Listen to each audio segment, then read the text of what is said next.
Bismillahirrahmanirrahim.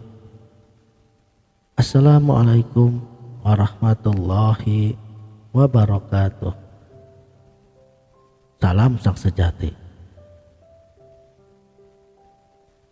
Kita sebagai manusia memiliki dua hubungan yang sempurna.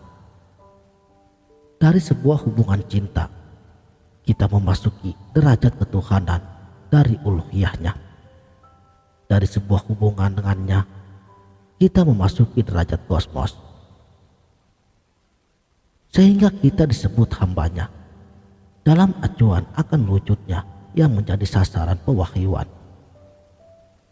Jika tidak seperti tersebut, maka kita sama saja seperti alam. Dan kita disebut oleh Tuhan dalam acuan kekhalifahannya, bentuknya dan sebaik-baik bentuk. Karena alasan tersebut, kita memiliki aspek rububiyah. Melaluinya, kita menyesuaikan dengan Allah. Dan sebuah aspek ubudiyah tentunya melalui dirinya bersesuaian dengan ciptaannya. Allah Subhanahu wa Ta'ala menjadikan seorang khalifah, dan dalam cara yang sama dia menjadikannya keturunannya yang sempurna dalam seluruh alam.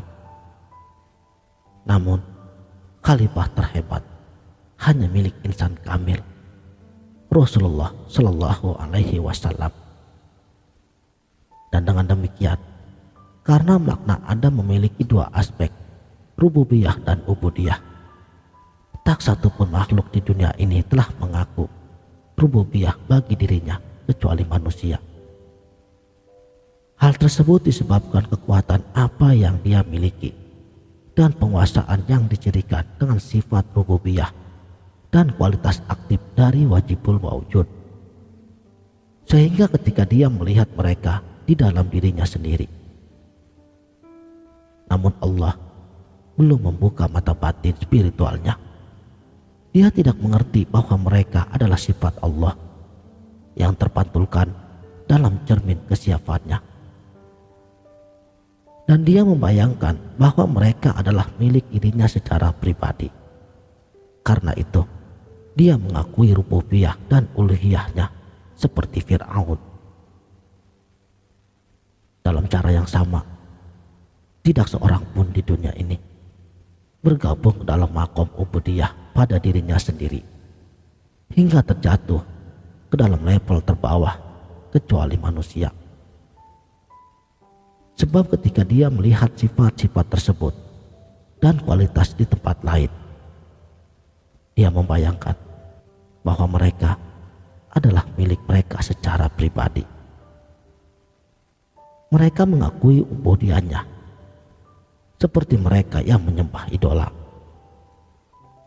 Karena itu, dia menyembah batu dan mineral lainnya yang merupakan wujud terendah dan paling hina.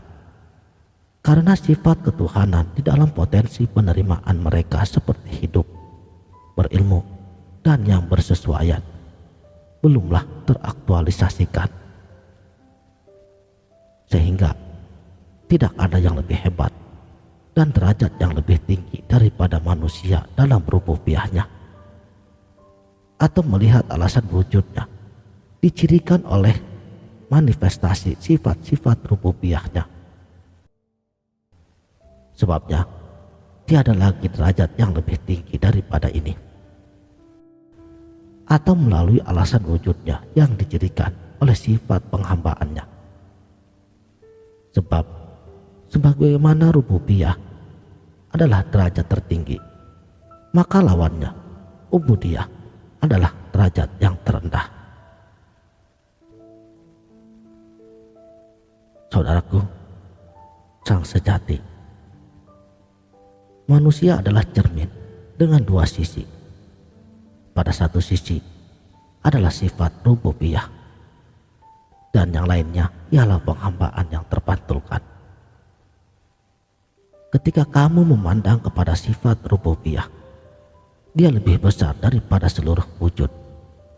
Dan ketika kamu memperhatikan ubudiyahnya, dia lebih rendah dan lebih tidak penting dari seluruh makhluk.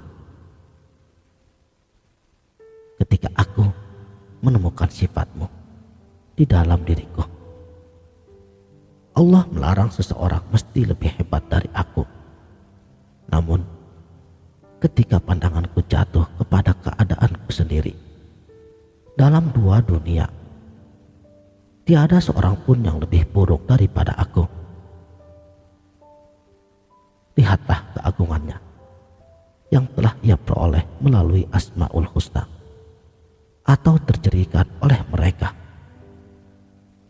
Dan faktanya bahwa Asmaul Husna mencarinya untuk menjadi tempat yang sempurna, tajalli, dan tempat manifestasi yang paling menyeluruh dan meliputi. Kamu akan paham keagungan dan kemuliaannya, sebab keagungan dan kemuliaan yang dicari hanyalah kepanjangan dari keagungan dan kemuliaan sang pencari. Dan dalam cara yang sama, melalui penampakannya kepada mereka, atau melalui nama-namanya dan eksistensi dia melalui mereka.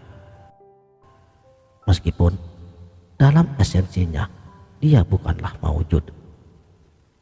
Sebab tiada yang lebih rendah dari sesuatu yang tunduk kepada hukum ketiadaan untuk berdiri dalam kebutuhan kepada yang lain demi wujud seseorang. Jadi pahamilah dari sini atau dari makom ini, sesuai dengan apa yang telah dipahami, bahwa manusia adalah termanifestasikan daripada wujud ilahiyah. Hal ini mengacu kepada sisi batiniahnya, dan seorang hamba mengacu sisi lahiriahnya,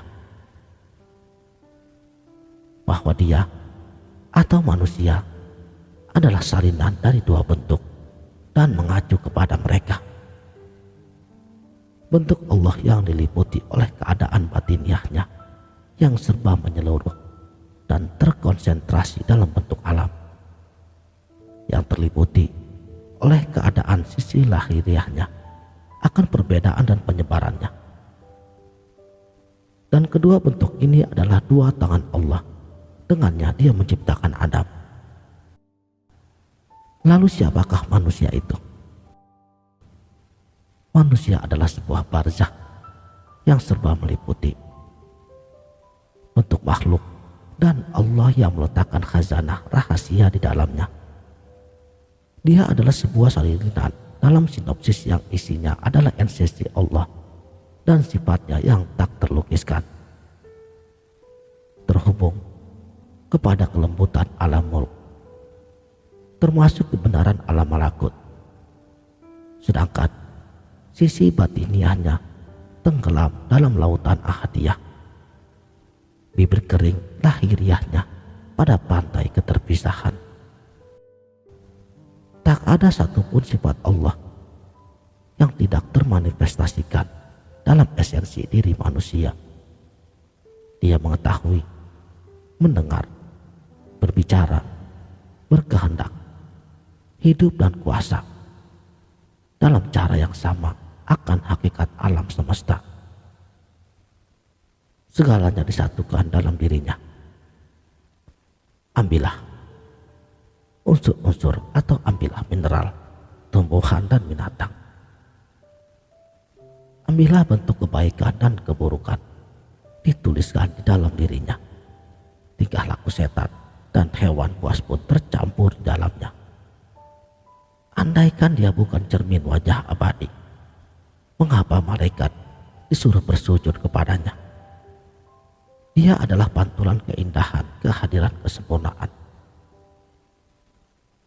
Jika iblis tidak mampu memahami hal ini, maunya apa? Sekianlah. Mudah-mudahan video ini dapat bermanfaat. Wabillahi taufik wal hidayah.